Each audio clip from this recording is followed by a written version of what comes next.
그러니까 그래서 제가 그 다행히 외투가 제가 입을 만한 외투가 없어가지고 어 입을 만한 외투가 없어가지고 제가 몇 주 전에 그 싼 거 이렇게 디자인만 보고 하다가 한 이게 외투인데 2만 얼마짜리예요. 그러니까 저보고 막 돈에 환장했다, 뭐 돈에 환장해서 누구를 뭐 괴롭혔다 이렇게 얘기하는데 이번에 이제 그 촛불 집회에 좀 쌀쌀한데 입고 갈 게 없는 거예요. 그래서 그러니까 아주 추울 때 입을 것만 있어가지고 아주 추울 때만 입을 것만 있어가지고 저 이제 외투가 하나는 있어야 되겠다 싶어가지고 좀 가벼운 걸로 하나를 이제 골랐는데 2만 3천 원인가 2만 4천 원인가 그런데 금방 오겠지. 저번에 촛불 집회 때 입고 가려고 했는데 해외 배송인 거예요.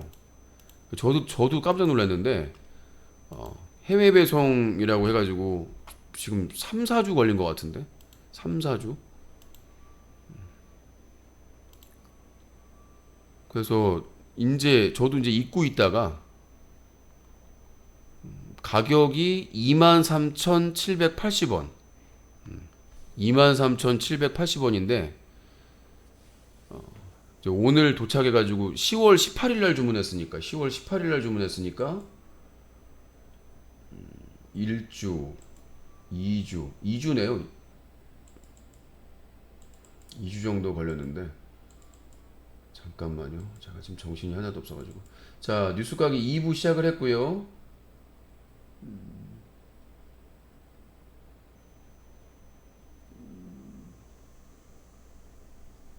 그렇습니다. 자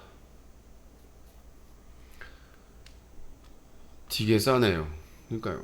뭐 이렇게 몇천 원에서 그 티셔츠나 이런 것들도 뭐 천 원대, 몇천 원대, 만 원대, 비싸봐야 2만 원대 있는데 저게 뭐 제 안티들이나 악플러들이 항상 하는 말이 돈에 환장했다. 돈에 환장했고 막 떼돈을 벌었고. 근데 저의 삶을 지켜봤으면은 전혀 그런 삶이 아닌데. 자, 2부 시작하겠습니다. 또 벌레가 한 마리 들어왔네요. 잠깐만요. 벌레 정리하고. 자, 2부 주요 뉴스 진행을 하도록 하겠습니다. 원래 전화 의견인데 다 안 끝나가지고 자, 그 용산구에서 이태원 참사 직전에 그 대책 회의를 했대요. 근데 그 당시에 쓰레기 대책만 논의를 했다고 합니다. 이런 쓰레기. 용산구에서 이태원 참사 직전에 이제 관련된 회의를 했는데 그 이태원 할로윈 축제에 대한 그 논의를 했는데 대책 논의를 했는데 주요 주요 안건이 쓰레기 대책. 그러니까 사람들이 많이 와서 쓰레기가 많이 쌓이면 그걸 어떻게 치울 것인가라는 게 주요 대책 논의 사안이었답니다. 안전에 대한 논의는 거의 없고 이게 왜 인재인지를 알 수가 있는 내용이고요. 자, 이준석 국민의힘 전 대표가 침묵하다가 이번에 또 표현을 했습니다. 이태원 참사 너무 안타까워. 경찰 배치만으로도 도움돼. 그러니까 유승민 전 의원도 그렇고 이준석 전 대표도 그렇고 이거는 빼도 박도 못하는 거예요. 이거는 무슨 이념이나 상식이나 이념이나 정치적인 성향이나 신념이나 이런 문제가 아니라 상식의 문제거든요. 10년 동안 그렇게 해왔고 그렇게 똑같이 했으면 이런 정말 참혹한 참사가 일어나지 않았다는 거에 대해서 진보나 중도나 보수, 좌파, 우파가 필요가 없는 거예요. 이거는 기본 상식이고 최소한의 양심이고 그냥 뇌만 있으면 인간으로서 뇌만 있으면 판단할 수 있는 겁니다.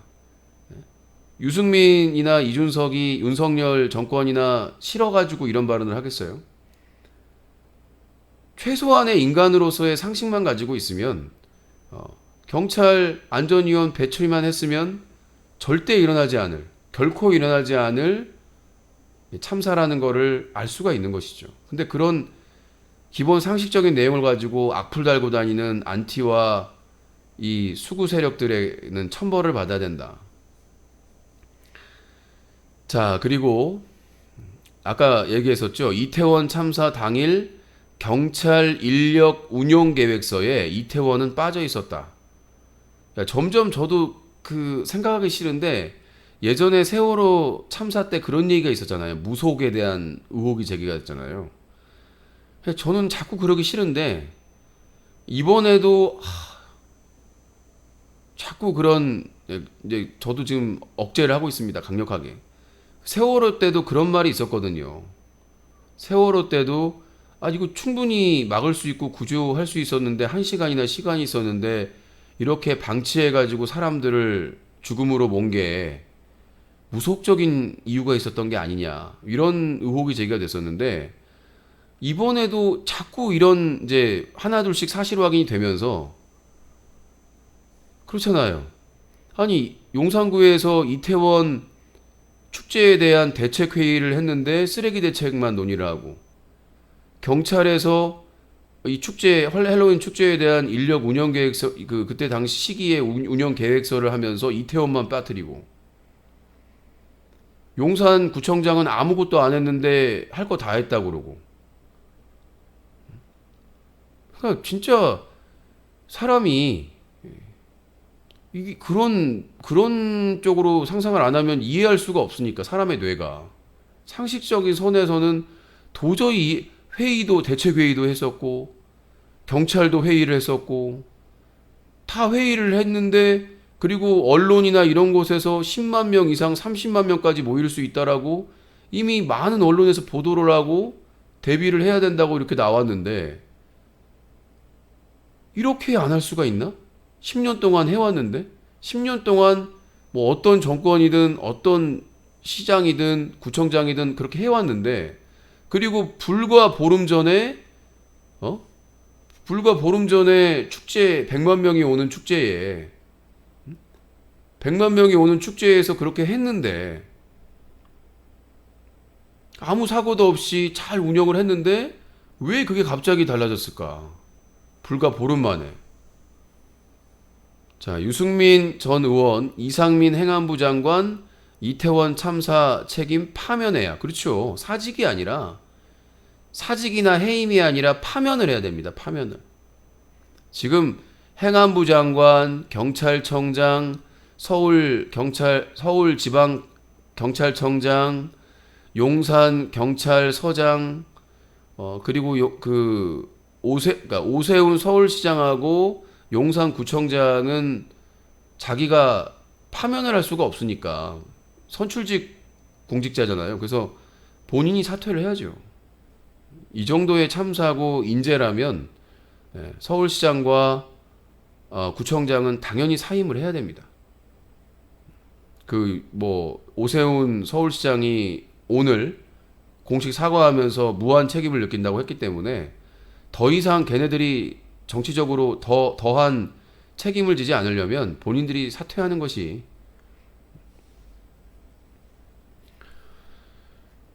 자, 이태원 참사 희생자 유가족, 경찰과 지방자치단체 관계자 등을 상대로 안전관리 미흡을 이유로 손해배상 청구 소송 줄 이을 듯. 요거는 민주당과 다른 민변도 있고 많은 곳에서 도와드리겠지만 진짜 일사불란하게 세월호 때처럼 각계격파되지 마시고 민주당 그리고 민변 그리고 많은 시민단체에서 이 유가족들을 도와서 민형사상의 소송을 진행을 해야 됩니다. 정말 철저하게 준비를 해가지고 그러니까 돈의 문제가 아닙니다. 손해배상의 문제가 아니라 누가 책임이 있는가. 세월호는 그거를 우왕좌왕하면서 제대로 규명을 못했기 때문에 아직까지도 진상규명이 안 되고 책임자 규명이 안 됐습니다만은 그냥 격가지만 쳤잖아요. 격가지들만 책임을 진 것이고 뿌리들은 책임을 지지 못한 것이고 이번 이태원 참사는 세월호 참사의 과오를 다시 반복하지 말아야 됩니다.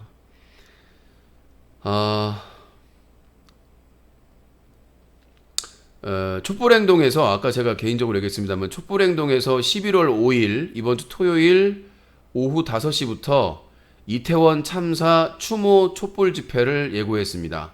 저도 참석할 예정이고 원래는 매주 윤석열 퇴진, 김건희 특검 촛불 집회였는데 이번 주에는 이태원 참사에 대한 그 추모를 위해서 그 변경을 해서 진행을 할 예정이고 정치색은 좀 빼고 그런 정치 부분에 대해서 좀 하고 그래서 장소도 원래 서울시청역 7번 출구 그 대로에서 진행을 했었는데 이번에는 광화문 그 서울시청광장 허가를 내달라 평화적으로 하고 그 정치적인 걸 제외하고 추모 목적으로 하겠다라고 지금 요청을 해놨는데 과연 오세훈 서울시장이 할지 안 할지 모르겠습니다.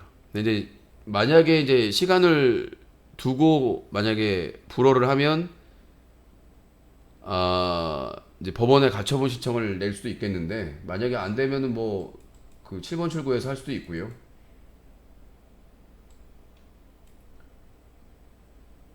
자,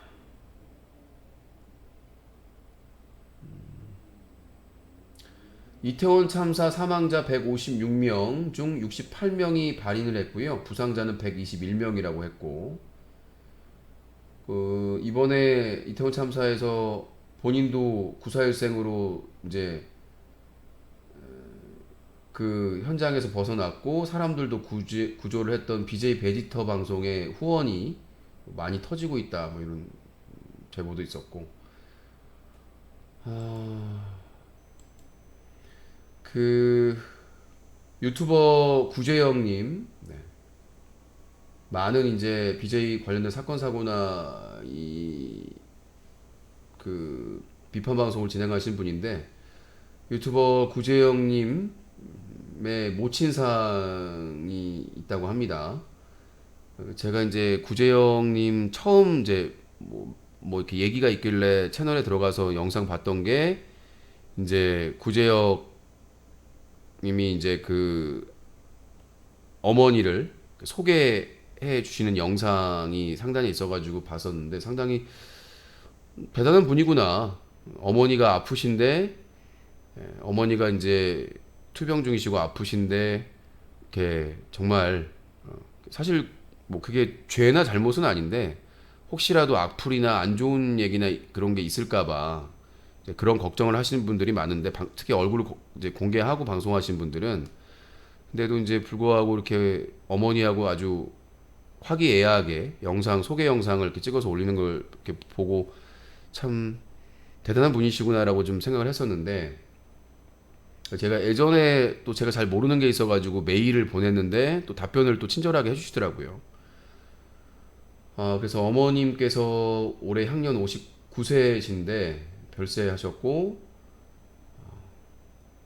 경기 화성의 봉담 장례 문화원, 경기 화성 봉담 장례 문화원 무궁화실에 지금 모셨고 발인은 11월 3일 목요일 12시 30분이고 경기 화성시 봉담읍 서봉산길 40 여기 경기도 화성의 봉담 장례 문화원 무궁화실에 계시다고 합니다. 그래서 모셨다고 하니까 혹시 팬분들이나 참여하실 분들은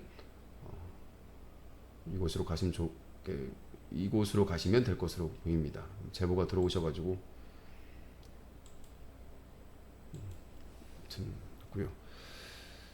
자, 그 영상에서 너무나 사이도 좋으시고 또 구재영님이 어머니를 생각하는 마음이 느껴져가지고 저도 이제 어머니가 아프시니까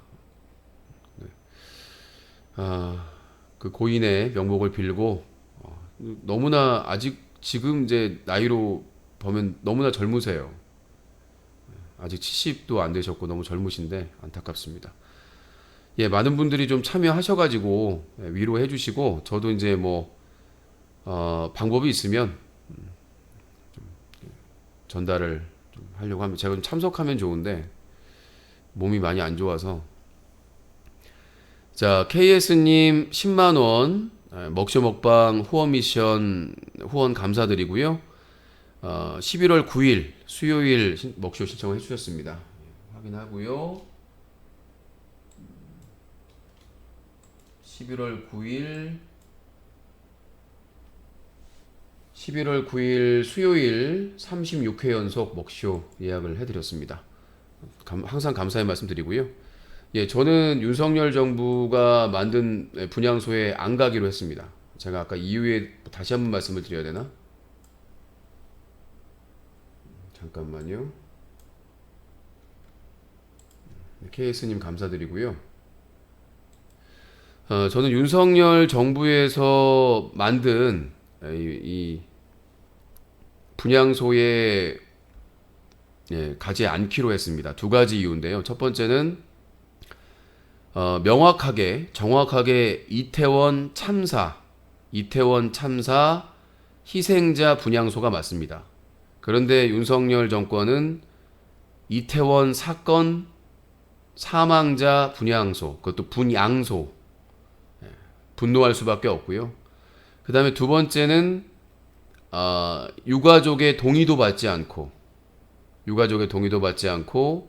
희생자의 사진도 없고 심지어 위패도 모시지 않은 그런 가짜 분향소에는 저는 절대 결코 이 사실을 몰랐을 때는 나도 이걸 이제 인지하지 못했을 때는 나도 한번 가야 되나? 서울에 가야 되나라고 고민을 하고 있었는데 언제 갈까라고 고민을 하고 있었는데 이러한 사실을 확실하게 인지한 시점에서는 윤석열 정부가 만들어 놓은 허울뿐인 유가족과 희생자들과 무관한 그런 가짜 분향소에는 절대로 가지 않겠다라고 말씀을 드리도록 하겠습니다. 자, 메시지가 삭제가 아니라 쟤는 테러가 계속 들어오고 있는데 아마 앞으로 당분간 저희 방송에 테러가 많이 들어올 겁니다. 일베나 이 수구 세력들이 제가 지금까지는 이제 중립이다. 나는 뭐 어느 정당이나 어느 편도 아니다 이렇게 얘기를 하다가 제가 최근에 이재명을 지켜야 되겠다. 이재명을 지켜야 왜냐 윤석열 정부가 대한민국을 망하게 하고 있기 때문에 그 대안으로는 이재명밖에 없다. 그래서 이재명을 지켜야 되겠다는 마음으로 지지 선언을 하고 나서부터 공격이 아주 노골적으로 들어오고 있고요. 그럼에도 불구하고 저는 원칙을 지키면서 변함없이 저는 민주당을 지지한 적도 없고 민주당의 당원도 아니고 민주당의 어떤 정치인들과도 교류하고 있지 않습니다. 그냥 유권자로서 대한민국의 국민으로서 방송하는 사람으로서 윤석열에 대한 대안은 이재명밖에 없다. 과거 박근혜 탄핵 상황에서도 박근혜에 대한 대안은 문재인밖에 없다. 라고 생각을 했고 그 민주당의 그 대통령 경선에서 저는 문재인을 지지를 했습니다. 대안은 문재인뿐이다. 그때도 이재명 그 성남시장이었나? 이재명 성남시장이 나왔었죠. 그래서 뭐 문재인 그 후보를 엄청나게 강력하게 까가지고 막 그 친문적으로 지금까지 욕을 먹고 있는데 그래서 이제 이재명 대표가 문재인 대통령한테 그 만나게 됐을 때 사과를 했죠. 사과를 했다라고 전에 들었는데 엄청나게 깠으니까 문재인 대통령을. 근데 이제 지금 상황이 돼버리니까 이제는 그때는 그 박근혜에 대한 대안이 문재인이라고 생각을 했지만 지금은 이제 윤석열에 대한 대안이 이재명밖에 없기 때문에 0.7% 차이로 역대 최소표 차이로 안타깝게 지기도 했고 다른 대안이 보이질 않으니까 그렇게 얘기했죠. 그 다음부터는 엄청난 공격이 들어오고 있어서 자 다음 내용을 또 지금 아직도 남았어요. 정말 내가 뉴스를 오늘은 몸이 더 안 좋아가지고 계속 누워 있었거든요. 근데 정리를 어떻게 했는지 모르겠어 나도. 그냥 그 정리할 시간이 많이 있지도 않았고 몸에 기운이 너무 빠져가지고 뭐가 이렇게 음식도 땡기지도 않고 막 그래가지고 뭐라도 먹으려고 방송하려면 그랬는데 오늘도 이제 하루 종일 아무것도 먹고 싶은 게 없는 거예요. 몸이 너무 이렇게 기력이 없으니까 몸이 막 힘이 다운되니까 그래가지고 그래도 뭐 먹고 싶을 게 없으니까 막 방송해야 돼, 나 뭐 해야 돼 해가지고 한 게 떡볶이. 떡볶이하고 어묵. 갑자기 이제 막 생각을 하는데도 별의별 걸 생각해도 생각이 안 나는 거예요. 그러다가 이제 그럼 떡볶이나 먹을까? 해가지고 이제 떡볶이하고 어묵 시켜가지고 그거 이제 오물오물 하면서 이제 누워있기 전에 저녁에 누워있기 전에 준비를 했는데 뭐가 이렇게 이게 이렇게 정리를 한 게 뭐냐면 제가 이제 방송 끝나고 이제 새벽 시간 되면 계속 제보가 와요. 제보 채널로 제보가 오고 카톡으로 오고 메일로 오고 유시님 이 사건 이 기사가 있어요. 이 사건이 있어요. 계속 오니까 그 내용을 보잖아요. 기사 내용이나 보잖아요. 그럼 그 기억이 있는 거야. 그럼 그거 이제 키워드로 찾아가지고 제 계정으로 이제 카톡으로 보내놓고 막 해놓으니까 정리할 때 대보면은 이거 넣어야 돼, 이거 넣어야 돼, 이거 넣어야 돼 되니까 이게 몇 시간을 해도 지금 줄지를 않잖아요, 기사가. 자, 다음 내용입니다. 그래서 제가 그냥 놀면서 뭐 다른 기자들이 쓴 거 포털에서 긁어서 온다는 말은 말이 안 되고요. 그 긁어서 오면은 내용을 모르잖아. 내용을 모르는데 그리고 기사들이요, 여러분들 보면 알다시피 제가 말한 것처럼 직접적이지가 않아요. 모든 기사들이 약간 우회적으로 제목을 정합니다. 무슨 말이신지 아시죠? 원래 기사가 제목만 봐도 어떤 내용인지를 알아야 되는데 지금 뭐 주요 언론사에서 말하는 기사는 뭔 내용인지 모르겠어요. 무슨 말인지 아시죠? 그냥 따옴표 해가지고 막 한자 섞어가지고 미국 기사나 일본 기사나 다른 나라 기사 보면은 그렇게 안 쓰는 것 같은데 우리나라 기사는 한자까지 막 섞어가지고 이 해가지고 기사를 요상망측하게 써요. 그러니까 저는 제가 뉴커에서 기사 쓸 때 제일 싫어하는 거거든요. 그러니까 뉴커에서 딱 보시면 그 짧은 제목에 내용이 다 들어있어야 돼요. 뭐 예를 들어서 뉴커의 카카오 FPS 디스테라 11월 24일 출시 끝났잖아요. 디테일한 건 클릭하면 나오고 이태원 참사 155명 사망 152명 부상. 그러니까 딱 제목만 보면 그 기사가 어떤 내용을 담고 있는지, 그러니까 그 기사 내용을 요약하는 게 제목이거든요. 그리고 그 제목의 부족한 점은 부제로. 기사 클릭하면 위에 굵은 글씨로 이렇게 몇 줄 적어 놓거든요. 그걸로 파악이 돼야 되는데 요즘 기사는 뭔 내용인지 모르겠어요. 제목도 막 너무 추상적이고 그래서 그대로 긁어오면은 나도 내가 무슨 내용인지 몰라요, 그거를. 그 제목이나 보고 내용을 보고 내가 다시 이제 타이틀을 정하는 경우도 있고 수정해가지고.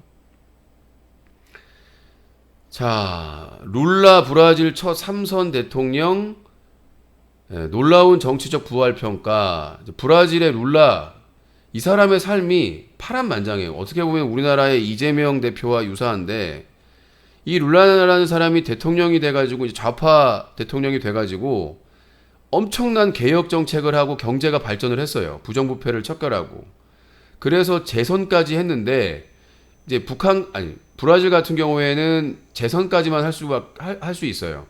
3연속은 안 돼가지고 아마 후임으로 여자 분이 대통령을 한 건데 그분도 뭐 구속되고 막 난리도 아니었는데, 그러니까 이 브라질의 수구 세력들이 브라질의 막대한 자원이나 인력으로 엄청나게 헤쳐먹었어요. 그러니까 브라질의 재벌들, 브라질의 카르텔들이. 근데 그거에 불만을 품고 브라질에서 룰라라는 좌파 대통령을 만들어 놓으니까 이 룰라가 개혁을 다 하고 부정부패를 척결하고 개혁 정책을 써가지고 브라질이 경제 지표가 올라가고 그 다음에 뭐 인도나 뭐 중국이나 다른 나라와 함께 상당히 고평가, 좋은 평가를 받는 나라였어요. 근데 그 룰라가 그 브라질의 기득권이나 수구 세력들을 타파하기 위해서 검찰 권력에게 힘을 실어줬습니다. 검찰 권력에 힘을 실어줬어요. 그러니까 우리나라하고 좀 유사해요. 그러니까 룰라 대통령이 압도적인 지지로 그 기존의 재벌들이나 수구 세력들이 장악한 그 카르텔을 타파하기 위해서 검찰 세력들에게 힘을 실어주고 수사에 하게끔 했는데 나중에 그 검찰 세력들이 힘을 얻으니까 욕심이 난 거예요. 욕심이 나니까 룰라 대통령을 부정부패, 뇌물을 받고 이런 것들을 기획수사나 이런 걸 해가지고 엮어가지고 구속을 시켜버립니다. 예. 연임을 했던 대통령을 의혹만으로 룰라 대통령을 구속시키고 이제 아예 감옥에서 못 나오게 하려고 음모를 꾸며가지고 검찰 세력들이 이거는 이제 검색하시면 나와요. 수구 세력들과 손을 결탁을 해가지고 복수를 한 거죠. 그래가지고 룰라 전 대통령을 구속시키고 그 주변 사람들을 다 털어가지고 막 했는데 나중에 무죄가 나왔죠. 제가 알기로는 무죄가 나왔던 걸 알고 있는데. 그리고 그 룰라 대통령을 이어받은 여성 대통령도 탄핵을 시켜버립니다. 그게 그러니까 그 룰라 대통령이 브라질 대통령이 돼가지고 개혁하고 부정부패 타파해가지고 브라질의 경제가 살아나고 이제 막 발전을 하고 있는 상황에서 후계자한테 물려줬는데 그 후계자가 제대로 못한 것도 있겠죠. 룰라처럼 못하고. 근데 그 부정부패에 투입됐던 검찰 권력들이 수구 세력과 손을 잡고 정권을 탈취한 겁니다. 그래서 브라질의 그 대통령, 전임 대통령, 이제 이전 대통령이 그 브라질의 트럼프라고 해가지고 그 사람 지지층도 똑같습니다. 브라질의 노년층, 그 다음에 20, 30대 젊은층, 윤석열하고 똑같아요. 판박이. 우리가 데칼코마니라고 하잖아요. 그러니까 지금 브라질의 이 룰라 대통령의 정말 10년 가까이, 10년 그동안 겪었던 내용과 실화와 지금 우리나라에서 발생하는 내용이 거의 유사합니다. 그러니까 룰라 대통령이 돼서 부정부패 수구 세력을 척결하기 위해서 검찰 세력에 칼을 줬는데 그 검찰 세력이 그거를 하면서 힘을 얻으니까 재벌들이나 수구 세력과 손을 잡고 룰라 대통령을 쳐버리고 룰라 대통령의 후임자를 쳐버린 거죠. 지금 우리나라가 어떻습니까? 이명박, 박근혜 이 보수의 수구 세력들을 그걸 하기 위해서 검찰에게 힘을 실어줬더니 이명박, 박근혜를 감옥에 보내고 나서 자기들이 이제 지지가 엄청나게 올라가고 자기들이 파워가 세졌는데 문재인 정부에서 이제 검찰의 권력을 제한하겠다, 개혁하겠다. 지금 자기들 국민 지지율이 높아지고 자기들 위세가 하늘을 찌르고 있는데 문재인 정부에서 공수처를 만들어가지고 검찰과 판사와 뭐 경찰의 간부들 이런 권력들을 견제하고 그 다음에 검찰의 수사권을 경찰에게 주고 나중에 경찰에서 수사청을 만들어서 독립시키겠다고 하니까 완전히 바뀌어가지고 그러면 문재인 쳐, 그러면 그 후계자인 이재명 쳐 이렇게 된 겁니다. 그러니까 브라질의 룰라 대통령의 사례 아주 100% 유사하지는 않겠지만 상당히 닮아 있어요. 나중에 시간 되시면 나중에 뭐 제가 정리할 시간이 있으면 브라질의 룰라 대통령의 정말 영화 같은 나중에 영화로도 제작될 수 있을 것 같아요. 이 룰라 브라질 대통령의 있었던 일에 대해서는 그러니까 부정부패를 척결하기 위해서 힘을 실어준 검찰이 나중에 국민의 지지가 높아지고 힘이 세지니까 그 수구 세력과 손을 잡고 룰라 대통령과 그 사람들을 친 사건. 우리나라도 반면교사 해야 되겠죠. 자, 직원 30만 명이 넘는 그 폭스콘의 중국 공장, 이거 아이폰 생산하는 거 맞죠? 중국 공장에 코로나19 확진자가 발생해서 봉쇄를 했는데 난리가 났습니다. 근데 이게 우리나라에서는 좀 약간 어느 정도 좀 이게 희석화돼 가지고 나온 건데 생각보다 심각한 것 같아요. 그러니까 이 중국 공장, 이 폭스콘에서 아이폰을 만들어내는데 직원이 30만이 넘습니다. 웬만한 중소도시잖아요. 중간 도시잖아요. 근데 여기에서 확진자가 발생한 건데 그 자리에서 봉쇄를 한 겁니다. 뭐 얘기로는 한 20-30명 걸렸는데 거기를 완전히 다 봉쇄를 해가지고 공장에서 못 나오게 한 거예요. 그러니까 그 30만 명 가까운 사람을 봉쇄해가지고 집에도 못 가게 하고 그 다음에 심지어는 의약품이나 식료품 지원도 제대로 안 되고 있다는 거예요. 그래가지고 이게 사람들이 식료품도 안 나오고 의료품도 안 나오고 코로나 걸린 사람들하고 같이 있다 보니까 급속도로 이게 확산이 돼가지고 정말 위중증 환자도 나오고 비상사태인데 제대로 의료진이 치료도 안 하고 맞고만 있고 그냥 죽을 때까지 기다리고 있으니까 그 일부가 거기를 이제 맡고 있는 방역 직원을 살해했다. 폭행하고 살해해가지고 탈출을 했다는 지금 얘기들이 들리고 있는데, 그래가지고 상당수 노동자들이 지금 탈출을 했고 중국 정부 공안들이 지금 그 사람들을 체포하기 위해서 돌아다니고, 그러니까 완전히 도시가 광란의 사태가 된 거예요. 그러니까 상식적으로 말하면 중국 공장, 폭스콘 공장에서 확진자가 나왔으면 그 사람들을 격리하고 치료하고 하면 되는 것이고, 나머지 분들은 검사를 해가지고 걸리지 않았으면 따로 관리를 해야 되는 것인데, 의료진이나 의약품이나 식료 그런 지원도 안 해주고 사람들을 감금해놓고 그냥 가만히 놔두니까 그 노동자들이 이제 살아야 될 거 아니에요. 자기 가족들도 있고 자기들 살아있는데 지금 다 계속 전염돼가지고 다들 중증 환자 되고 있는데 살아남아야 되니까 방역 그 직원들이 지키고 있는 사람들을 제압하고, 지금 상당수 30만 명이니까 직원이 30만 명이면 가족들은 거의 거의 100만에 가까운 거 아닙니까? 몇십만 명 아닙니까?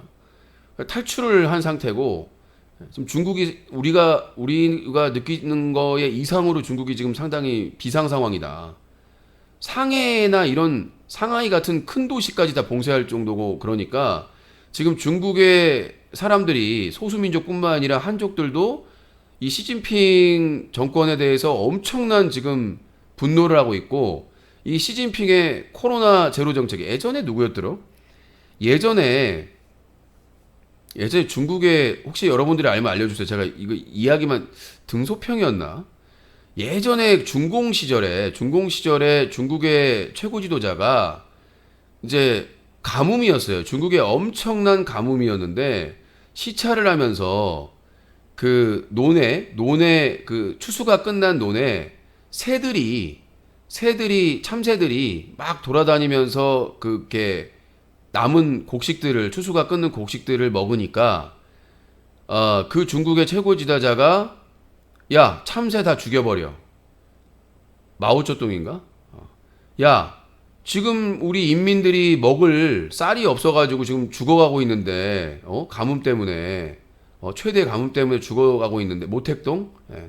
죽어가고 있는데, 인민을 먹일 쌀이 없는데, 추수 끝나고 아무리, 이렇게 떨어진 곡식이지만, 저걸 주워서 인민들 먹으면 살 거 아니냐. 근데 그 참새들이 저것들을 다 쪼아 먹으니까 참새를 다 죽여버려라. 그래가지고 실제로 외신 기자 앞에 두고 끝까지 얼굴 두껍게 말하는데, 그것도 총리라고.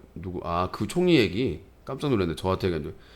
그러니까 이제 중국 당국의 그 최고 지도자가 얘기하니까 다 가가지고 참새들을 완전히 다 완벽하게 다 제거해 버린 거예요. 참새들을 그냥 씨를 말려가지고, 참새 잡아서 다 먹었겠죠. 가뭄이니까. 참새들을 씨를 말렸는데, 그 다음에 어떻게 된 줄 아십니까? 완전히 병충해 피해를 입어가지고, 그러니까 그때 당시에는 농약이나 뭐 살충제나 이런 게 많이 없었을 거 아닙니까? 그러니까 병충해가 완전히 창궐해가지고, 이거 가뭄뿐만 아니라 역대 최대 흉년이 나가지고 엄청난 중국 사람들이 죽었어요. 수백만 명인가, 아무튼 셀 수 없는 엄청난 사람들이 기근으로 사망을 했습니다. 굶어 죽었다는 얘기죠. 참새들이 그 벌레들을 쌀을 이렇게 먹어가는 그 잎이나 이런 뿌리를 먹는 걔네들을 다 참새들이 잡아먹었는데, 그 참새들이 추수 끝나고 남아있는 낙곡 좀 먹었다고 해가지고 중국 대륙이 얼마나 넓습니까? 근데 그 방대한 지역의 참새들을 완전히 다 없애버리니까 결국은 병충해 때문에 더 많은, 그러니까 이 최고 지도자가 어떻게 판단하느냐에 따라서 국민들이 죽고 살 수가 있는 거예요. 근데 이번에 시진핑이 코로나19의 방역을 철저하게 하는 건 중요한데 완전히 대도시나 이런 데를 공장을 봉쇄해 버리니까 그러면서 제대로 지원도 안 해주고 그러니까 지금 중국이 두 가지 문제라는 거죠. 그러니까 중국의 국민들의 불만이 지금 하늘에 닿았고 두 번째 그 봉쇄 때문에 실직하거나 엄청난 피해를 입어가지고 경제 지표가 지금 역대 최악인데 그래서 지금 중국 정부에서 밝히질 않고 있다고 합니다. 매년 밝혔는데 올해는 지금 중국의 경제 지표를 차마 발표를 못하고 있다고 합니다. 모택동인 것 같네요.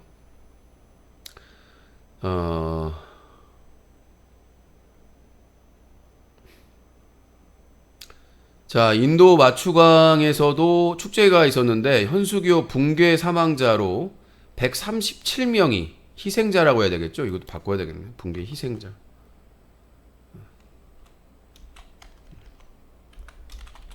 우리나라도 희생자고 해외도 희생자인데 기사가 그렇게 적혀 있어가지고 자 인도의 마추강이라는 강 인근에서 그 축제가 있었나 봐요. 지역 축제가. 근데 이제 그 현수교를 이렇게 건너는 게 있는데 거기에 수백 명이 건너고 있었는데 이제 그 무게를 감당할 수 없는 그러니까 예전에 우리나라 성수대교 한강의 성수대교 붕괴하듯이 제대로 관리 감독이 안 된 거죠. 그 현수교가. 근데 그게 붕괴되면서 그 희생자 사망하신 분들이 137명으로 늘었고 보수 유지 관계자 9명이 체포됐다 합니다. 자, 장제원 아들 장영준이 석방됐는데 3주 만에 올린 사진 한 장, 머리가 덥숙해가지고 사진을 올렸는데 거기다가 속상해라고 올렸다고 합니다. 아직도 반성을 못한 거죠. 근데 집행유예 기간에 또 사고를 쳤는데 1년. 만약에 이 장제원 아들 장영준이 국회의원 장제원 또 돈도 많은 장제원 의원의 아들로 태어나지 않았다면 과연 1년으로 끝났을까요? 집행유예 기간에 또 사고를 친 건데 제가 보기에는 최소 2년 이상 3년 3년 이상은 받아야 될 상황인데 3년 이상 거의 뭐 이 정도면 2년 6개월에서 3년 6개월인데 제가 주변에 지켜보신 분들 그냥 가만히 있으면 중이라도 가는데 자 아프리카 TV BJ 세야 저희가 이태원 정체시켰다는 건 말 안 돼. 알아본 사람 없었다. BJ K 나는 술집을 방문한 것이 아니라 인파로 어쩔 수 없이 술집으로 밀려오게 된 것이다. 그러니까 뭐 BJ 세야나 BJ K나 BJ 도아 이 세 명이 그때 방송을 했고 그때 방송 시청자가 뭐 제보자에 따르면 10,000명 이상 많은 사람들이 시청을 하고 있었고 그 주변에 알아보는 사람들이 있었다고 저는 제보자들이 얘기를 하더라고요. 근데 본인들은 뭐 못 알아봐 사람이 많아서 근데 말이 안 되는 게 인기 BJ가 3명이 있고 그 다음에 찍어주는 사람이 있을 거 아니에요. 그러면 찍어주는 사람이 이렇게 있으면 그러니까 워낙 유튜버들이나 BJ들이 많아서 인플루언서가 많아서 혼자 찍고 다니는 사람은 많습니다. 본인이 혼자 찍고 다니는 사람들은 이제 별로 쳐다보질 않아요. 근데 옆에서 스텝이 카메라로 찍어주는 경우는 사람들이 아무리 많아도 집중할 수밖에 없습니다. 그리고 기본적으로 인기 BJ 3명에다가 방송 스텝까지 옆에까지 있어서 여러 명이 모여가지고 결집돼 있어가지고 하게 되면 사람들이 그게 우리가 뭐 촛불 집회나 이런 많은 사람들 있지만은 사람들이 밀집해 있으면 세야다, K다, 도야다 이게 순식간에 퍼집니다. 그러니까 이게 BJ가 유튜버가 이런 사실을 모른다는 거는 기본부터 잘 모른다는 거예요. 그러니까 어떻게 인기 있고 인기가 많고 돈을 많이 벌긴 됐지만 기본을 모르면 문제가 우리 윤석열 정부도 얘기하잖아요. 뭐 서울대학교 나왔고 뭐 40패스 했고 뭐 스펙이 있지만 정치인으로서 기본을 모르면 지금 이런 사태가 발생을 하는 거지 않습니까? 그러니까 BJ들도 기본이 뭐냐면 사람들이 다 우리 알아본 거 아니다. 우리 때문에 사람이 따라온 게 아니다라고 이렇게 단정적으로 얘기하는 게 얼마나 위험한 것인가. 그러니까 우리는 할로윈 축제가 있다고 해서 컨텐츠 촬영을 위해서 그 이태원에 간 것이고, 근데 이제 그런 참담한 그런 상황이 발생을 했고, 저도 거기 현장에 있었기 때문에 저도 좀 마음이 아프다. 도의적인 책임을 느낀다.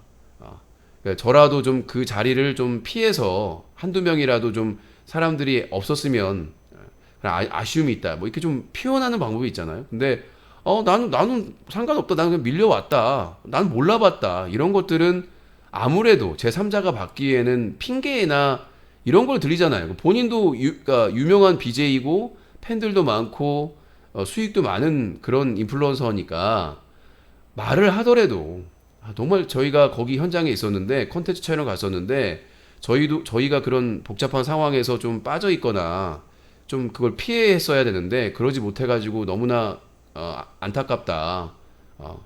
그런 표현이라도 좀 썼으면 어땠을까? 여러 번 생각을 해가지고. 근데 이렇게 표현을 해버리면 아무래도 악플이 더 붙을 수밖에 없는 거죠. 그러니까 BJK나 BJ 세아나 그 도화가 갔기 때문에 그 참사가 일어났다고 볼 수는 없지만 그 현장에 있었기 때문에 그리고 많은 대중의 사랑을 받는 사람으로서 그거에 대해서 가슴 아프다. 우리가 거기가 좀 복잡했기 때문에 좀 피해서 돌아가거나 좀 그걸 피했으면 어땠을까 하는 그런 좀 마음이 든다. 이렇게 표현했으면 어땠을까? 라는 좀 아쉬움이 있고요. 이태원 참사 1시간 전에 위험 알린 BJ, 경찰, 저희도 들어가기가 어렵다. 경찰이 왜 들어가기가 어렵습니까? 경찰은 법적인 권한이 있지 않습니까? 경찰은 법적인 권한이 있는데 경찰이 불가능하면 누가 가능합니까? 실제로 나중에 그 참사가 일어나고 나서 2,000명 이상의 경찰이나 투입이 돼가지고 통제를 했지 않습니까? 왜 통제를 한두 사람으로는 힘들었겠죠. 이미 사태가. 근데 충분히 그 상황에서라도 보고가 돼서 지방청에서 지방 경찰까지 투입시켜가지고 기동대나 투입을 시켜가지고 그 통제를 했다면 최소한 한두 시간 전에라도 CCTV로 보고 있고 112 를 통해서 신고가 빗발치고 있는 상황이면 최소 한두 시간에 서울 지방청이나 용산 경찰서에서 그 요청해가지고 지방에서 다른 지방에 있는 인력들을 투입시켜가지고 진정을 시켰으면 됐을 상황인데 우리도 들어가기가 어렵다? 그게 말이 됩니까? 자, 베트남 헬로윈 코스프레 이태원 참사를 조롱했다라는 글이 어제도 저희 방송할 때 들어왔었죠. 저희 방송에서 베트남에서 헬로윈 축제하는데 거기에 뭐 우리나라 베트남 참사를 조롱하는 게 있었다. 코스프레가 저희 방송에서 얘기했는데 제가 아직 확인이 안 됐다라고 넘어갔지 않습니까? 근데 확인을 해보니까 지난해도 했었고 베트남에서는 빈번하게 그 오토바이 사망 사고가 발생한다고 합니다. 그거를 풍자하기 위해서 코스프레를 했었고 지난해 2021년도에도 했답니다. 근데 그러니까 제가 그랬잖아요. 윤석열 정부나 그 지지자들은 어떻게든 이 책임을, 이 관심을 다른 곳에 넘기려고 한다고 하잖아요. 지금 이 이태원 참사가 일어나가지고 묻힌 게 몇 건입니까? 강원도 김진태 레고랜드 사태, 그 다음에 강원도에서 형국 미사일 발사했는데 뒤로 떨어졌죠? 그 다음에 최근에 더 탐사에서 그 보도한 윤석열, 한동훈, 김앤장 그 술자리 의혹, 첼로리스트 그것도 마찬가지 않습니까? 뭐 첼로리스트가 지금 뭐 이렇게 메시지를 보냈다라는 뭐 이렇게 보도가 있던데 제가 그건 확인을 안 해가지고 그러니까 그게 뭐 데이트 뭐라고 하죠? 남자친구의 스토킹 그런 것들에 너무 힘든 상황이기 때문에 그런 상황을 겪었고 그거에 대해서 좀 집중을 해야지 너무 힘들다 뭐 이런 식으로 얘기를 했었는데 그 보도가 사실 여부는 확인을 해봐야 될 것으로 보입니다. 제가 잠깐 본 거라서 방송 직전에. 자, 그리고 왓츠 앱에 이어서 인스타그램도 먹통 8시간 계정 접속이 오류가 있었다고 합니다. 제가 최근에 이제 뭐 페이스북하고 인스타그램 계정은 있어요. 뭐 지금 뭐 안티들이 제가 뭐 제재 받아가지고 없다고 그러는데, 그러니까 제가 예전에는 계정을 페이스북으로 만들었는데 페이스북 만들 때 실명 인증하거나 실명으로 만든 게 아니라 MC 유신으로 만들었었거든요. 근데 사유가 뭐 실명이 아니다 뭐 이렇게 해가지고, 근데 인스타그램은 페이스북 계정 로그인으로 사용을 했었고, 뭐 우리가 어디 가입할 때 쉽게 가입하는 게 있잖아요. 뭐 네이버 계정으로 가입하기, 카카오톡 계정으로 가입하기, 페이스북으로 가입하기, 그 다음에 구글 계정으로 가입하기, 막 이런 게 있는데, 그 중에서 제가 이제 인스타그램은 메타라는 회사의 같은 서비스니까 그 페이스북으로 계정을 연동을 그걸로 가입을 했어요. 그래서 페이스북 계정에서 실명 아니다, 그래서 같이 해가지고 실명으로 페이스북도 그렇고 인스타그램도 가입을 해놨는데 활동은 안 하고 있습니다. 근데 활동을 안 하니까 너무 편해요. 항상 뭐 내가 뭐 먹고 있는지, 내가 어떻게 살고 있는지 하도 그게 인증하다 보니까 너무 이렇게 스트레스 받더라고요. 뭐 이렇게 음식 하나 먹는데 뭐 그릇에 사진 담아가지고 이쁘게 찍어서 올리고 스트레스 삼아가지고 당분간이든 뭐 오랫동안은 SNS를 안 할 예정입니다. 트위터만 지금 남아 있어요. 근데 트위터를 지금 인수했죠.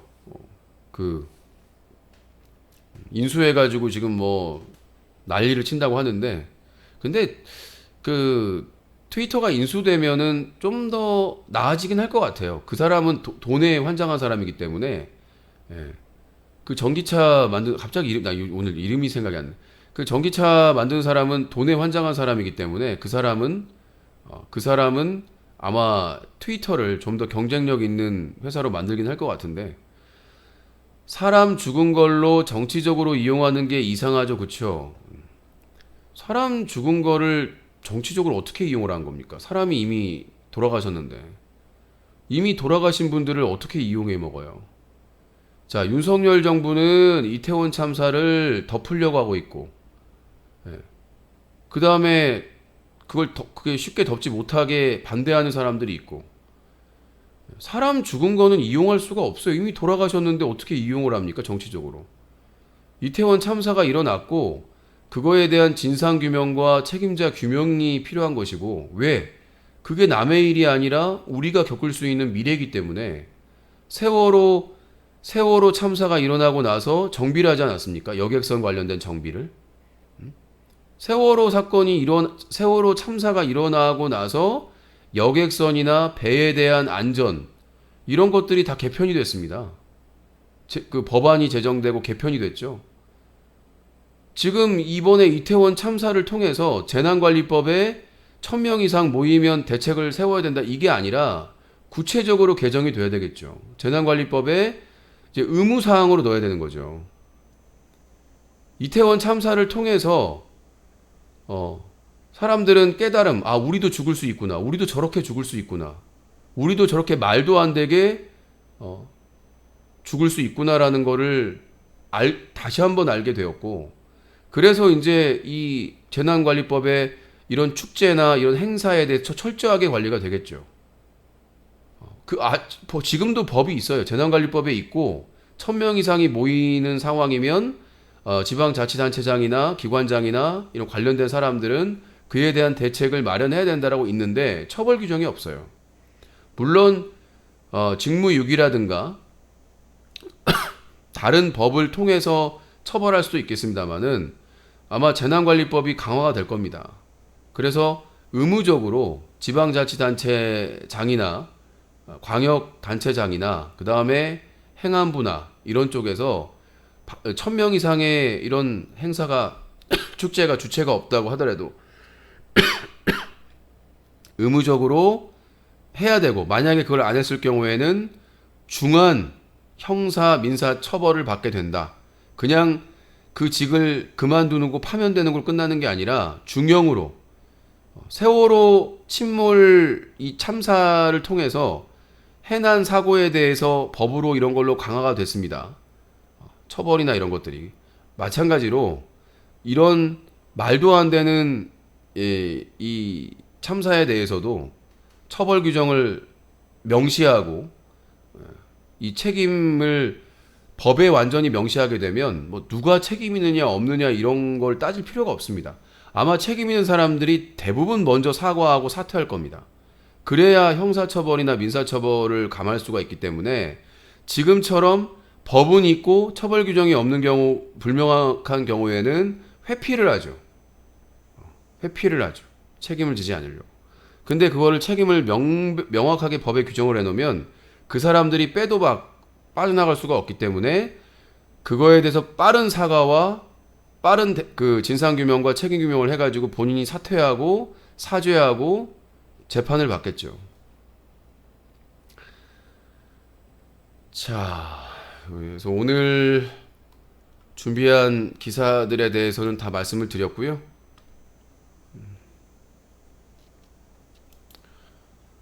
자, 오늘 준비한 내용들에 대해서는 다 말씀을 드렸고,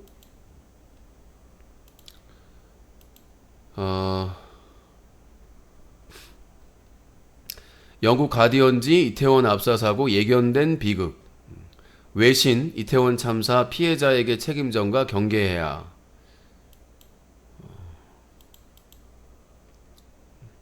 그리고 아까 국무총리가 그 외신 기자 이제에서 이렇게 브리핑하는 과정에서 통역을 해주잖아요. 그래서 이제 외신 기자가 좀 날카로운 질문을 하니까 이 통역이 제대로 안 되니까 난처한 상황이냐, 이렇게 말도 안 되는. 그러니까 제가 보기에는 좀 다들 제정신이 아닌 것 같아요. 그러니까 국무총리도 마찬가지고 장관도 마찬가지고 한덕수가 하는 짓을 보면은 한덕수 말장난, 책임 묻는 외신의 통역 책임은 웃음까지. 한덕수 국무총리가 이태원 참사 관련 외신 기자 간담회 답변 도중 농담을 하고 웃음까지 지어 비판이 일고 있다. 한덕수 총리는 11월 1일 오후 서울 중구 플래스센터에서 열린 이태원 참사 관련 외신 기자 브리핑에 참석했다. 한 외신 기자가 이태원 참사에 대한 국가의 책임에 대해 질문했다. 한덕수 총리는 저는 잘 안 들리는데요. 통역이 뭘 말하는지 잘 모르겠는데 하여튼 제가 이해하기에는 지금 물으신 것은 결국 이런 참사가 정부의 책임이 전혀 아니라고 생각하느냐 이런 말라고 답했다. 이에 기자는 한국어로 사람들이 거기가 있었던 것이 잘못이었는지 누구의 잘못도 아닌 것 같은 이런 상황에서 한국 정부 책임의 시작과 끝은 어디인지 질문했다고 질문의 요지를 다시 설명했다. 이후 통역 관련해서 문제가 있어서 죄송하다는 공지가 나오자 한덕수 총리는 옆을 바라보며 이렇게 잘 안 들리는 것에 책임져야 할 사람의 첫 번째와 마지막 책임은 뭔가요? 라고 답했다. 앞선 기자의 질문을 비슷하게 언급하며 말장난을 친 것이다. 한 총리는 간담회 도중 수시로 웃음을 짓기도 했다. 실성을 한 게 아니면, 아니 이런 제대로 그 외신 기자회견도 못할 수준의 총리면 뭐 임명할 때도 말이 많았습니다마는 정상입니까? 참사가 일어났는데 한 나라의 그 대통령 다음의 국무총리인데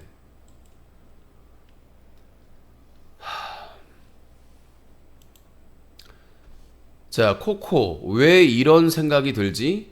나는 왜 유신이 이태원 사고를 이용한다는 생각이 들까? 왜 후원은 받는 걸까?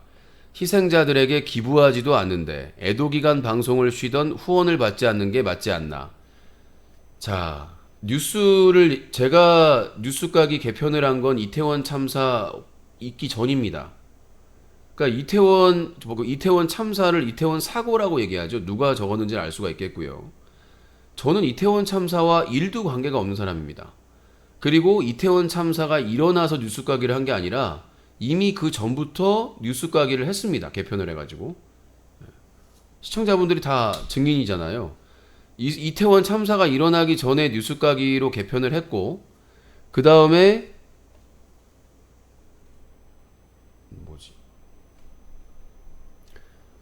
개편을 했고, 그 이전에도 뉴스를 다뤘죠. 그 전에도 뉴스를 뉴커뉴스라고 해가지고 다뤘었고요. 아니, 뉴스를 다루는, 비평하는 사람이 이태원 참사를 다루는 게 이용해 먹는 겁니까? 첫째. 자, 두 번째. 이태원 사건은 희생자입니다. 그리고 사건이 아니라 참사고요. 이태원 참사 희생자고요. 그거를 이태원 사건 사망자라고 하는 사람들은 저는 인간으로 안 봅니다. 자, 왜 후원을 받는 건가? 저는 25년째 방송을 하고 있고 25년째 자발적인 시청료를 받고 있습니다. 예. 자발적인 시청료를 받아야 이 사무실도 유지하고 사이트도 유지하고 모든 서비스를 유지할 수 있습니다. 이태원 참사가 있었다고 저한테 후원을 안 할 분이 후원하는 것도 아니고 이태원 참사 일어나고 저한테 후원하신 분들은 원래 후원했던 분들입니다. 몇 분을 제외하고는 원래 제 방송에 후원했던 분들이 대부분입니다. 아니, 이태원 참사가 내가 책임도 없는데 이태원 참사가 있으니까 방송도 하지 말아야 되고 후원도 받지 마라. 그럼 저는 어떻게 살죠? 제가 재산이 있는 것도 아니고 1년 동안 활동을 못 해가지고 빚에다가 대출금에다가 생활비에 운영비까지 벌어야 되는데 내 잘못도 아닌데 이태원 참사 때문에 저도 스트레스를 받고 충격을 받고 정신이 왔다 갔다 하는데 제가 가해자입니까? 왜 방송을 하지 말아야 되고 왜 25년째 받았던 방송 후원을 받지 말아야 될 것이며 제가 그래서 최소한 후원에 대한 리액션도 안 하고 그거에 대해서 길게 얘기도 안 하고 하지도 않지 않습니까? 뭐 그런 것들을 했다면 모르겠는데 왜 그게 잘못일까요?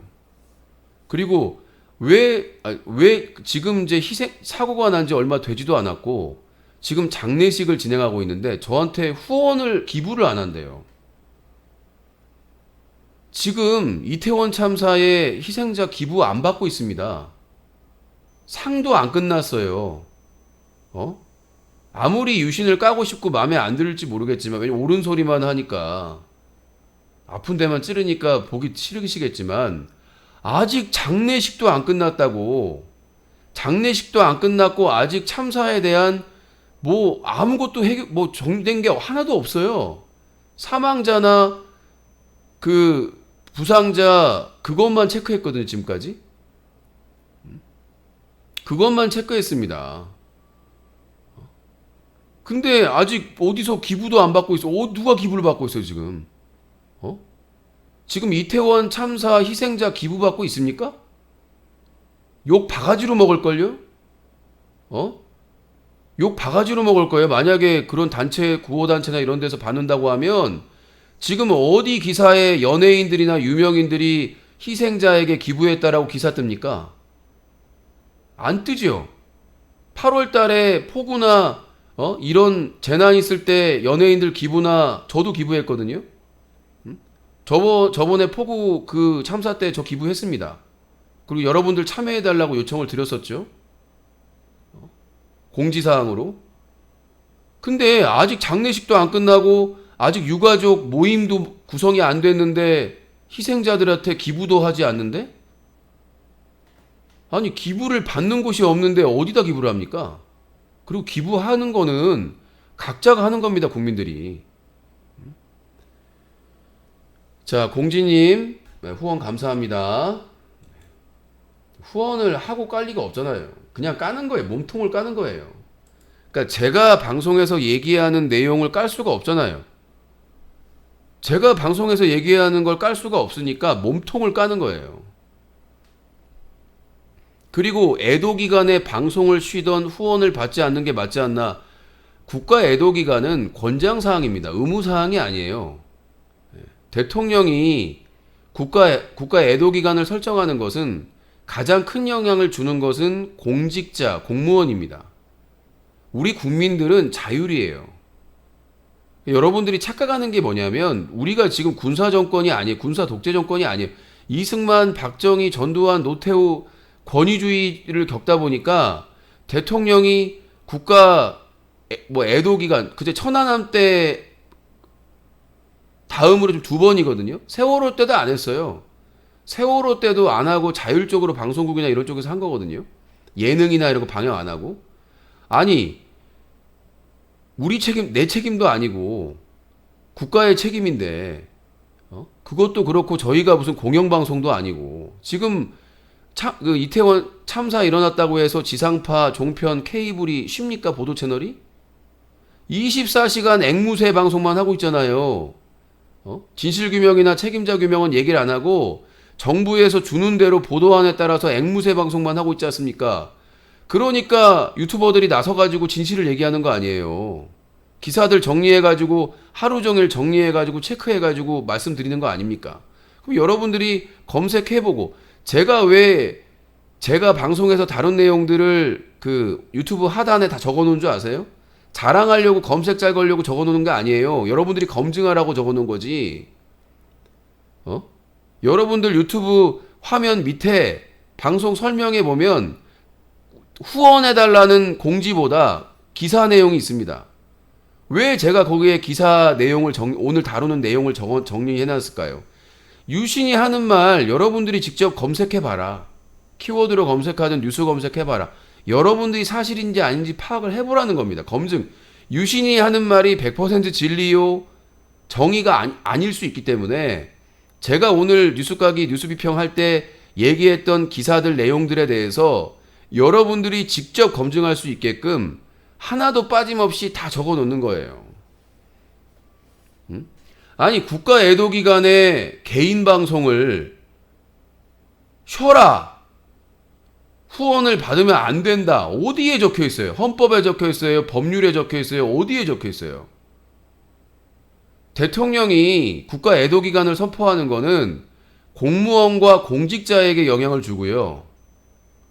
일반 국민들은 자율적으로 하면 됩니다. 아까 제가 얘기했잖아요. 배우가 애도를 강요하지 말라고.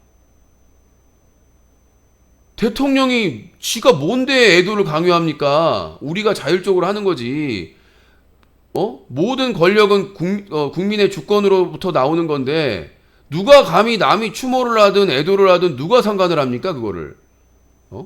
그리고 BJ들이나 유튜버들이 지금 다른 방송 보세요. 술 처먹고 춤추고 여자들이랑 별짓을 다 하고 있습니다. 뽀뽀하고. 그런 방송 가서 해야 되는 거 아니에요? 진실 규명해라. 책임자 규명해라. 유가족 동의 없는, 사진 없는, 위패 없는 그런 말도 안 되는 분향소 설치하지 마라. 이런 방송하는 사람한테 와가지고 방송을 쉬어라, 후원을 받지 말라 하지 말고 애도 기간에 춤추고 노래하고 여자들하고 끼고 술집 가서 술 먹고 싸우고 대판 싸우고 색드립하고 이런 애들한테 가서 하란 말이에요. 조용히 방송하는 사람들한테 그런 얘기 하지 말고 지금 널려 있어. 그런 애들이 니들이 보고 있는 방송에도 있잖아. 술 퍼마시고 막 색드립하고 막 스킨십하고 막 춤추고 노래 부르고 그런 방송 지금 널려 있어. 플랫폼마다. 그럼 그런 방송에 가서 지금 이태원 참사도 일어났고 애도 기간인데 최소한 아니 뭐 직업이니까 먹고 살려고 방송하시고 후원 받는 거는 그건 뭐라고 할 게 아닌데 최소한 애도 기간에 이런 건 안 했으면 좋겠다. 그 방에서 해서 해야 되는 거 아니에요? 내가 노래를 부릅니까? 춤을 춥니까? 후원 받고 막 리액션을 하고 있습니까, 지금? 난 이해가 안 되는 얘기를 하고 있는 거예요. 아니 도대체 개인 방송을 왜 쉬어야 되고, 아니 방송을 쉬고, 개인 방송 진행자들이 방송을 조용히 하면서 후원 받으면 그게 애도를 안 하는 겁니까? 책임 소재가 그렇게 되는 거예요? 자, 갈매, 너의 여혐. 종종 유신은 여자 위한다고 포장하지만 그 반대라는 증언이 있다. 이번에도 구청장 그 여자가 여자 하면서 침투더라. 자기 사건 담당 검사도 여자 검사가 그러면서 여자임을 여러 번 강조하는 표현 쓰며 인상 쓰더만 구청장이 남자면 그 남자가 왜 그런 표현을 절대 안 쓰지? 여혐 유신이라고 하는데 그 남자라고 씁니다. 심지어 그놈이라고도 할 수 있는 거죠. 아니 사람 같지 않은 사람이라고 하면 끝난 거 아닙니까? 인간 같지도 않은 내가 왜 그 여자, 그 다음에 여자 구청장이라고 하냐면 성별을 분명히 하기 위해서인 거예요. 그 말 안 하면 또 남자 구청장으로 알고 있었어요. 이름을 잘 기억을 못하거나 이름이 어중간하면 대부분 사람들이 구청장이라고 하면 남자라고 합니다. 여자분들도 남자인 줄 알고 욕해요. 저는 공직자나 공무원 여자 남자인 건 확실히 해야 된다고 생각합니다. 왜 성을 대표하는 게 남자가 돼야 됩니까? 왜 구청장 하면 남자예요? 왜 서울 시장 하면 남자입니까? 구청장이나 국회의원 중에 여자분들도 있어요. 그러면 성별을 분명히 소속된 정당과 성별을 확실히 밝혀야지. 여자분인데 남자하고 이름이 비슷해. 그럼 사람들은 다 남자 구청장이고 남자를 욕할 거 아닙니까? 여자분들이랑. 저는 그런 걸 용납할 수가 없어요. 예. 공직자 공무원에 대해서는 연예인이 됐건 어떤 사건이 발생했으면 그 사람의 성별을 확실하게 밝히는 게 저는 맞다고 봅니다. 그거는 여혐이나 남혐이 아니라 확실하게 비판받을 짓을 했으면 비판받으란 얘기예요. 욕조에 빠져 죽을 수가 있나요? 수상하다. 가족들 수사해보자. 경북 문경에서 5살 여아가 욕조에 빠져서 숨졌다고 합니다. 심정지 상태로 좀 의심이 될 수밖에 없죠. 5살이면 욕조에서 빠져나올 수 있는 상황인데 의식이 없거나 아니면 강제적이지 않으면 쉽지가 않은 일이죠. 자, 기흥 니은 뉴스 까기가 후원에 도움이 되나요? 지켜본 결과는 뉴스 까기에는 별로 호응이 없는데 정치 관심 많으신 건 알겠고 잘하는 걸 해야 하는 것도 맞긴 한데 뉴스 까기가 후원이랑 상관관계가 낮을 것 같네. 보세요. 원래 후원하신 분들이 유신 열심히 방송하니까 후원하시는 거고 가끔가다 새로운 분들이 이제 소액씩 후원을 하는 건데 봐요. 보니까 기흥 니은이라는 분은 야 뉴스 까기 해봐야 사람들이 막 호응이 폭발적으로 있는 것도 아니고 막 후원을 막 하는 것도 아닌 것 같은데 무슨 유신쇼가 후원에 환장했냐. 왜 그걸 가지고 콧들이 잡는 얘기인 것 같습니다. 자, 본계 배우 김기천 배우님 말씀이 맞습니다. 애도는 강요하는 게 아닙니다. 속 시원한 발언 감사합니다. 근데 이 사람은 다른 목적으로 애도는 하지만 명복을 빌기 싫다는 말인 것 같은데 그 뜻이 아닙니다. 배우 김기천님이 하신 말은. 조정 홍준표님께 편지. 홍준표 시장님 이찌기들 대신해서 사과드립니다. 홍준표 시장님은 국민들이 역겨우시죠? 아니라 해도 다 합니다. 홍준표 시장님 정치 짬밥이 몇 년인데 어떻게 윤석열이 당선될까요? 제가 다 부끄럽네요. 대신 사과드립니다. 근데 홍준표도 침묵하고 있잖아요. 찍힐까봐. 이준석이 어떻게 되는지를 알잖아요. 홍준표가 대구시장으로 의원 안 하고 대구시장으로 간 이유가 뭐겠습니까? 숨어 있겠다는 거거든요. 제 개인적인 해석입니다. 홍준표 시장이 국회의원 배지 빼고 왜 대구시로 갔느냐. 거기는 거의 대한민국에 무슨 일이 생겨도 국민의힘에 무슨 일이 생겨도 안전구역이거든요. 그러니까 사실상 국민의힘의 성지 같은 곳이에요. 그러니까 막 지지율 떨어질 때 대통령들이나 국민의힘 당직자들이 서문시장 가잖아요. 대구의 서문시장이나 대구를 갑니다. 예전에 박근혜도 탄핵 직전에 서문시장을 갔었죠. 화재가 있다고. 그러니까 이 대구시는 국민의힘 정당의 뿌리고 상징적인 곳이라서 그래서 홍준표는 윤석열이 대통령이 되면 자신의 대통령 경선의 경쟁자였던 나를 분명히 가만두지 않을 것이다. 그래가지고 그걸 안 거지. 정치 구단이니까. 이준석은 그걸 몰랐던 거지. 이준석은 국회의원도 아니고 당에 뿌리가 있는 것도 아니고, 그러니까 분명히 이 국민의힘 당의 국회의원으로 있다가는 화를 당하고 멸문지화를 당하구나. 그래서 그 눈치를 까고 홍준표는 대구시장으로서 거기에 이제 숨어 있는 거죠. 그래서 지금 윤석열이나 김건희에 대해서 강력하게 비판을 안 한 겁니다. 유승민이나 이준석은 했고 이준석은 이미 아웃 당했고 아마 유승민도 벼르고 있을 겁니다. 그러니까 확실하게 윤석열 대통령 보여줬기 때문에 본인의 정적에 대해서는 확실하게 밟아준다라는 게 확고하기 때문에 그래서 지금 홍준표는 숨어 있습니다. 깊은 곳에 숨어 있고. 자, 뉴코 홈페이지 자유토크 게시판에 글을 소개해 드렸습니다. 자, 뉴스각이 오늘의 주요 뉴스 1, 2부에 거쳐서 정리해 드렸고요. 오늘은 전화는 못 받았네요. 제가 컨디션이 너무 안 좋아가지고 그 뉴스가 너무 많아가지고. 자, 2부 녹화 마무리하고요. 뒤풀이 하겠습니다.